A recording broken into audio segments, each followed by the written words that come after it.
You are looking at Julian's pronunciation guide, where we look at how to pronounce better some of the most mispronounced words in the world, like this other curious word. But how do you say what you're looking for today?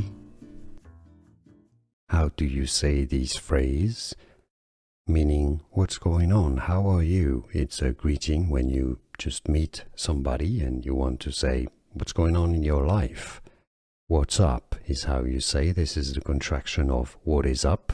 What is up you could also say, but it's not very commonly used. What's up? Some may say it, especially in the US, as what up. That's more familiar, what up, or what's up.